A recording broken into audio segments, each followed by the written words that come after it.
Bonjour à tous et bienvenue dans cette vidéo où je vais un petit peu inaugurer une nouvelle chose dans ma chaîne.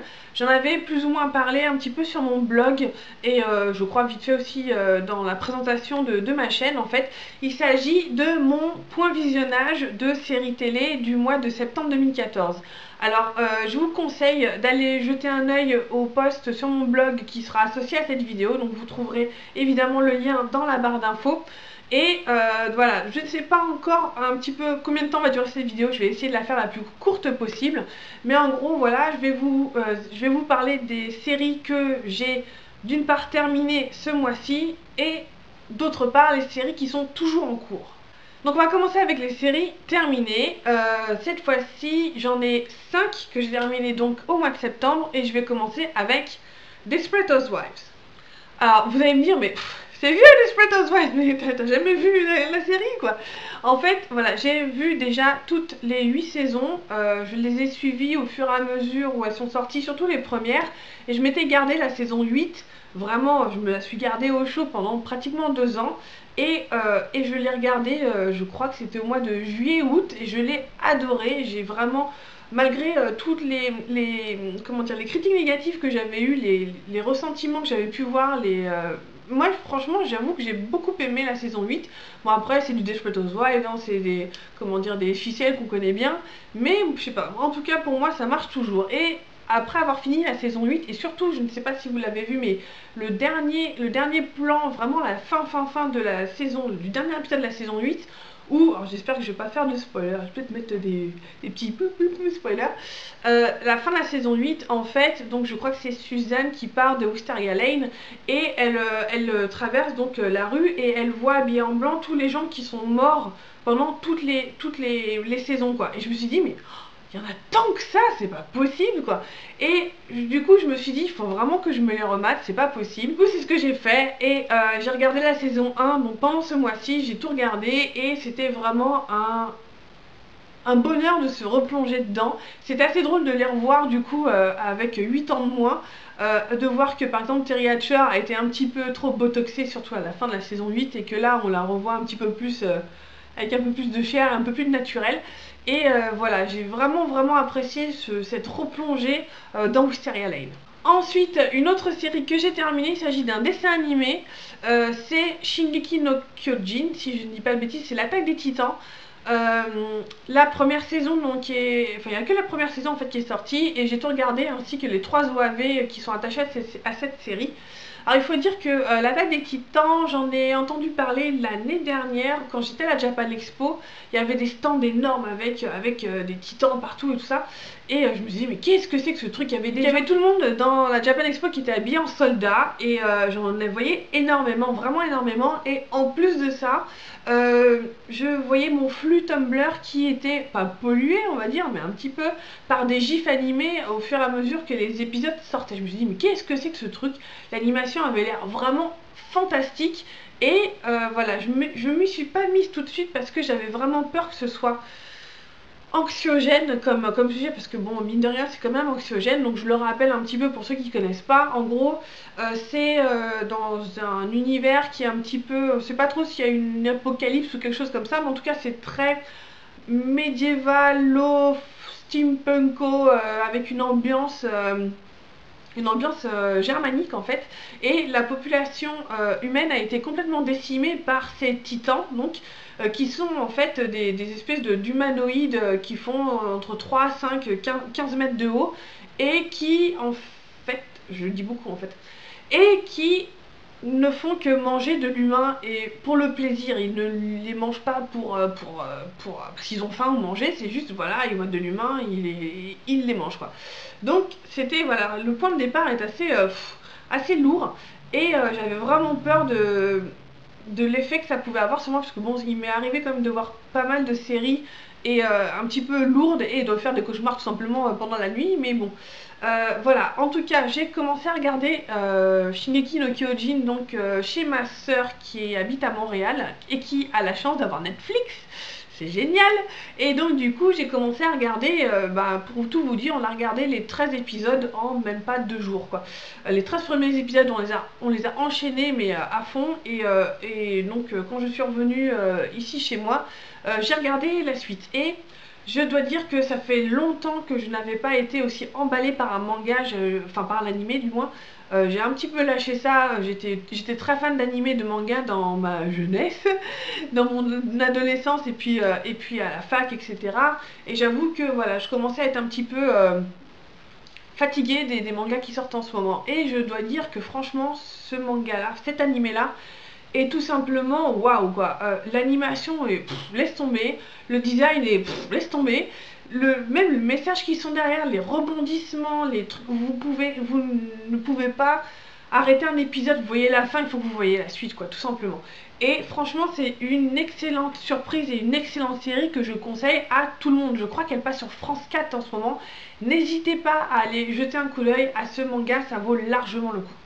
Ensuite on passe à une troisième série, donc j'ai terminé, là c'est tout frais parce que je l'ai fini, je crois il y a 2 jours ou 3 jours. Il s'agit de Agent of Shield.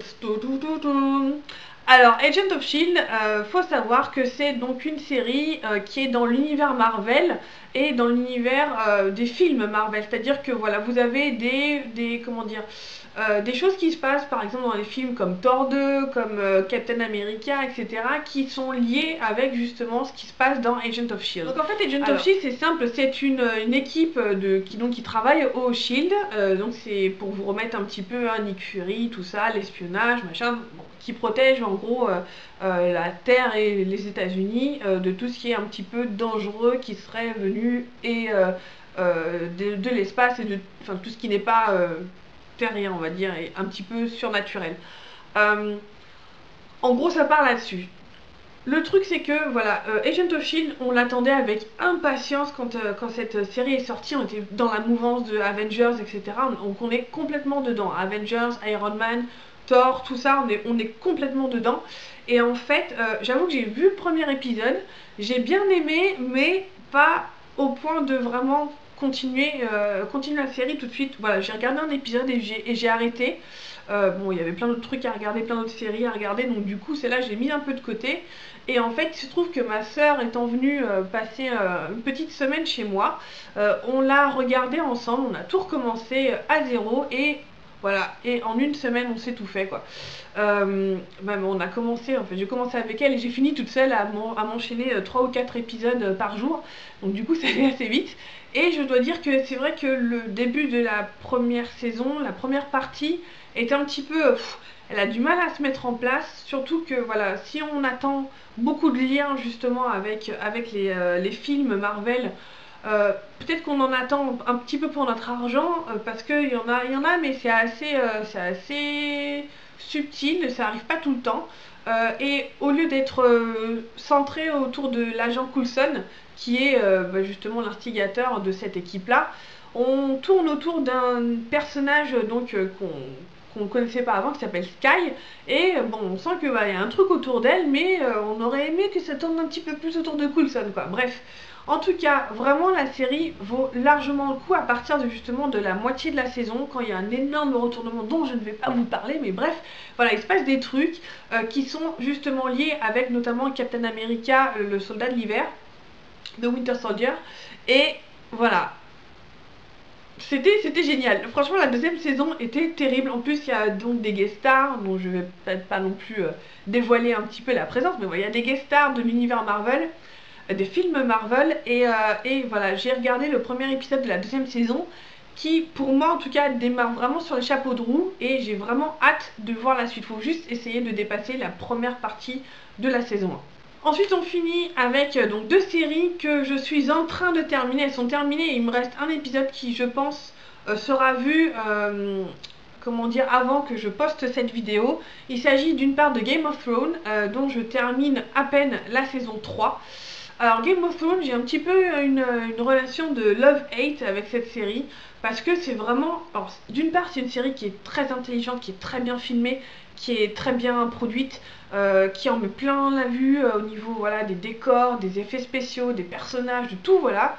des intrigues qui sont vraiment toujours très très très fouillées, très voilà. On n'a pas vraiment de personnages qui sont des caricatures ou des clichés, ou du moins pas au premier abord, mais plus ça va, plus j'ai vraiment du mal avec Game of Thrones.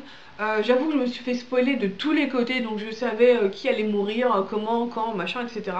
Et du coup, notamment pour ceux qui ont vu la saison 3, donc pareil, je mets des spoilers partout, il y a l'épisode de 9, donc c'est Reign of Castamere, qui est l'énorme truc, là, les noces pourpres. Ah mon dieu, il se passe des trucs, et je l'ai vu il y a quelques jours, et ça m'a laissé, mais blasé, genre, je voyais les, comment dire, les commentaires sur Seriebox, et tout le monde était ah mon dieu, mais qu'est-ce que c'est que cette série, c'est trop bien, et moi j'étais là, ouais, je veux dire, quand il y a trop de morts, tu les morts, quoi, je veux dire, quand il commence, quand Eddard Stark est mort dans la première saison, on était oh putain, waouh, et là, il y a tellement de morts avec justement les personnages principaux, il arrive tellement de trucs que finalement ça devient bah de toute façon voilà whatever. Et voilà, j'ai vraiment ce problème avec cette surenchère de morts de personnages importants. Vous allez me dire bon bah du coup comme ça personne n'est à l'abri, mais je sais pas, je trouve que ça c'est contre-productif par rapport à c'est contre-productif. Il y a aussi autre chose qui m'embête, c'est autour de Daenerys. Alors Daenerys, c'est un personnage que j'aime beaucoup parce qu'elle c'est vraiment, elle est vraiment sortie de la merde avec ses deux mains, quoi, on va dire. Et franchement, elle mène sa barque d'une manière assez waouh, quoi. En plus, c'est un personnage qui est fort, c'est un personnage qui sait ce qu'elle veut, voilà, qui avance. Le seul truc qui m'embête avec elle, c'est ce côté, le White Savior Syndrome, où en gros, voilà, c'est la blanche qui arrive pour délivrer les esclaves qui attendaient qu'elle pour se délivrer, quoi. Voilà, on voit tellement ça dans plein de séries, dans plein de films, que tout le monde a un petit peu adopté, un petit peu, suit ce truc-là comme quoi c'est un peu normal, et je trouve ça un petit peu dérangeant. White Savior Syndrome, vous le voyez dans tellement de films et tellement de séries que ça. Enfin, quand on commence à vraiment porter attention sur ce problème-là, on voit partout et du coup, ça.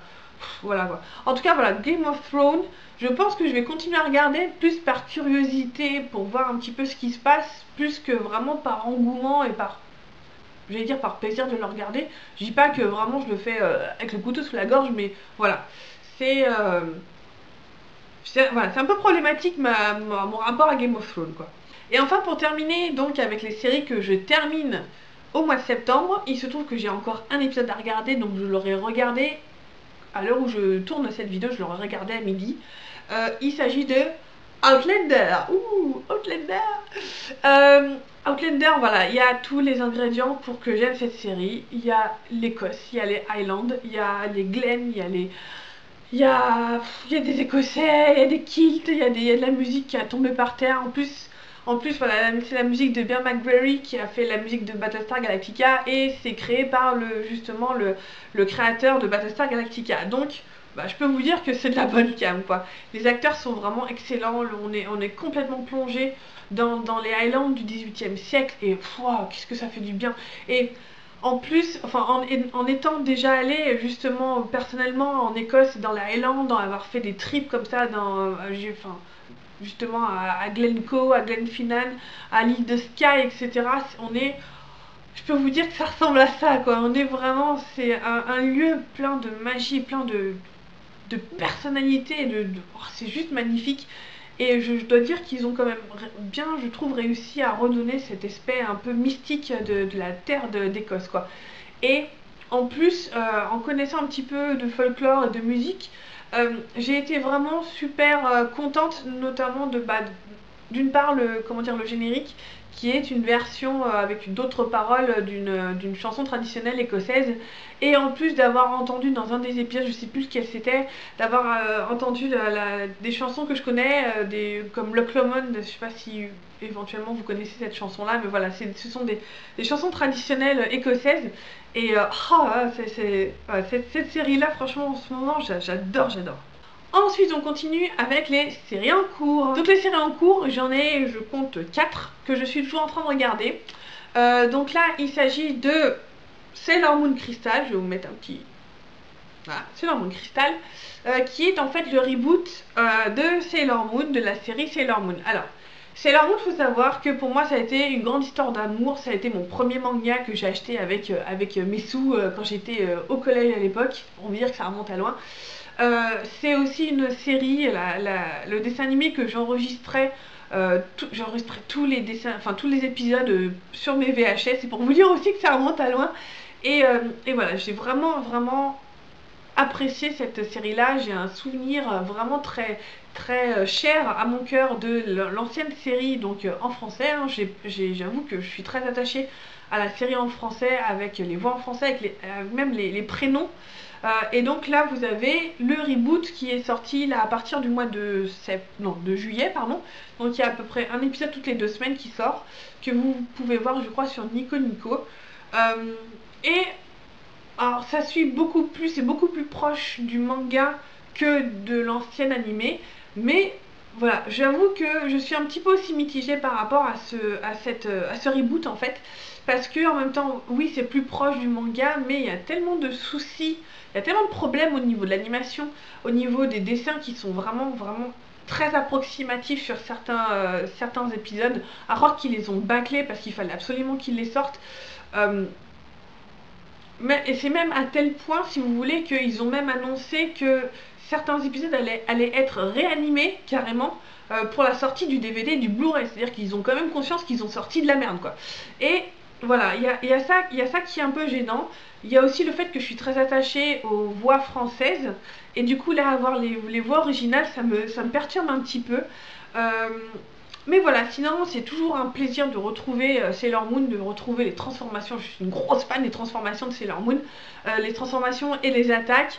Il y a un petit peu de mélange de 3D, de 2D. Bon, faut aimer. Moi ça me gêne pas personnellement. Je trouve ça que ça passe plutôt bien.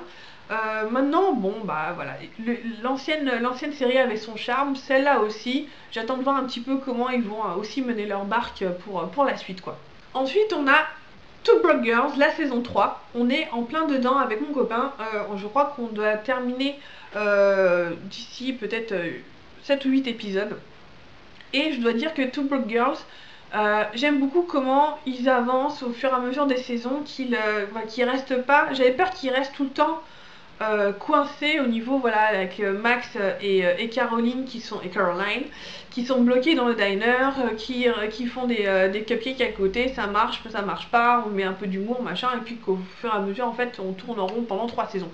Et là, ce que j'ai vraiment apprécié dans cette saison-là, c'est que on sent que même au niveau de la saison précédente, la saison 2, bah voilà, les deux ont fondé leur entreprise de cupcakes, ça s'est cassé la gueule, elles en remettent, c'est pas grave, elles baissent pas les bras, c'est très américain comme état d'esprit, mais voilà, ça avance. Là, dans cette saison-ci, je ne sais pas si vous avez vu, spoiler, il y a Max qui intègre une école de pâtisserie, et voilà, on avance. Leur rêve de justement d'ouvrir une boutique de cupcakes avance. Il y a de nouveaux personnages qui sont introduits. Il y a donc le nouveau petit copain de Max qui est plutôt chouette. Franchement, je pensais pas l'aimer à ce point-là, mais il est complètement dément. Et voilà, j'aime beaucoup le fait, voilà, qu'on ne tourne pas en rond, comme un petit peu ce que j'ai pu ressentir par exemple dans How I Met Your Mother. Voilà. En tout cas, voilà, Two Broke Girls, j'aime beaucoup la direction que ça prend. Ensuite, on a Teen Wolf, la saison 4. Alors, je dois dire que Teen Wolf, j'ai pareil une relation, je dirais pas amour love-hate avec cette série-là, mais voilà, cette série, elle est vraiment en dents de scie. La saison 1 était vraiment très chouette, même si elle était un petit peu cheap. La saison 2 était un petit peu en dessous, je trouvais. La saison 3, elle est, voilà, pour moi, le meilleur de Teen Wolf, et je le dis ça à tous ceux qui hésitent à regarder. Si vous avez quelque chose à regarder dans Teen Wolf, regardez la deuxième partie de la saison 3. Elle est exceptionnelle, quoi. Laisse tomber, c'est juste énorme. J'ai rarement été aussi emballée par justement une série que par cette moitié de saison. Et j'avais vraiment peur avec cette saison 4 qui n'arrive pas à remettre après une demi-saison aussi exceptionnelle, voilà, continuer avec essayer de faire aussi bien, ça allait être difficile. Alors là c'est pareil, moi je crois que j'ai regardé à peu près la moitié de cette saison 4. Je vous avoue que je ne sais pas si elle contiendra comme là 12 ou 13 épisodes ou alors carrément 24. Mais en tout cas, voilà. Là, tout ce qui est sorti de Teen Wolf, enfin tout est sorti si vous voulez. Je ne sais pas s'il y aura une deuxième partie de la saison 4, mais en tout cas, elle est pas du tout prévue pour tout de suite. Mais en tout cas, voilà, j'avais un petit peu peur de cette suite et je dois dire qu'elle est aussi un petit peu en dents de scie. Il y a des épisodes qui sont vraiment bien et d'autres qui sont limite amateurs quoi. Il y a des trucs dans la mise en scène, dans la façon de filmer, dans des intrigues qui sont avancées, qui sont un peu what the fuck. Et l'épisode d'après va être génial. Et puis après, l'épisode d'après va être un petit peu en dessous. L'épisode d'après est génial. Donc voilà, il y a ce côté un peu en dents de scie. Qui est un petit peu embêtant. Maintenant, j'avoue que vraiment le fil rouge, le fil conducteur de cette saison 4, qui maintenant est complètement dévoilé, on suit les rails, est vraiment assez intéressant. Les personnages qui sont dedans, on s'y attache plutôt bien. J'adore Styles. Voilà, je pense que beaucoup d'entre nous adorent Styles. J'adore Derek. J'aime un petit peu moins McCall, mais bon, je trouve qu'il s'améliore un petit peu avec le temps. Mais voilà, mes préférés, c'est vraiment Styles. Styles over the top. Styles et Derek. Et pour finir, les séries dans lesquelles je suis en plein dedans, il s'agit de Doctor Who. Alors Doctor Who, pour moi, c'est une longue histoire d'amour. Je parle du reboot, évidemment, je parle pas du classique. Les classiques, je vous avoue que je ne les connais pas. Voilà, mais Doctor Who, j'étais très attachée aux, on va dire plutôt les 4 premières saisons, toute la période de Russell T Davies. Moins Steven Moffat, du coup, je suis moins attachée comment dire, à toute la période de Eleven, donc du 11e docteur de Matt Smith, parce que j'ai trouvé que voilà, au niveau des scénarios, c'était vraiment pas à la hauteur de ce qu'avait été en fait toute la période de Russell T Davies. Il y a quelques épisodes qui valent vraiment le coup quand même dans la saison, enfin dans la période de Matt Smith, mais globalement, sincèrement, c'est pas ça quoi. Pourtant, j'étais vraiment partie. Voilà, Steven Moffat avait fait les meilleurs épisodes de toute la période Russell T Davies, mais alors quand il est à la tête de la série, bah la mayonnaise prend pas quoi. Et là, donc on a changé de docteur, on a eu donc un nouveau Peter Capaldi. Et j'attendais énormément ce docteur-là. Je ne sais pas si vous l'avez vu, mais il était dans la série The Musketeers de la BBC. Il jouait avec brio, il jouait Richelieu, qui était absolument génial. Et j'attendais vraiment sa façon d'interpréter le docteur. J'avais entendu justement qu'il était assez critique par rapport à la façon dont Steven Moffat avait un peu transformé le docteur, avait fait de l'amourette quoi on va dire. Voilà, j'attendais vraiment que Capaldi incarne ce docteur et pour l'instant je crois que j'ai vu que 2 épisodes pour tout vous dire. Donc voilà, je veux pas non plus donner une carte blanche ou voilà, mais j'aime bien Capaldi, j'aime bien Capaldi dans ce rôle là. Maintenant on va voir comment ça avance, et puis surtout quel va être un petit peu quel va être le fil rouge de cette saison quoi. J'avoue que j'ai surtout hâte, j'espère le revoir en tant que Richelieu dans la prochaine saison de The Musketeers. Il faudra vraiment que je vous parle de cette série-là parce qu'elle est juste... elle est juste trop bien quoi. Donc voilà, Doctor Who, c'est une série que de toute façon je suis de base. Mais j'attends vraiment de voir ce que ça va donner par la suite. Et limite, je suis presque à espérer que Steven Moffat rende un peu son tablier et le repasse. Je sais pas si Russell T Davies reviendrait.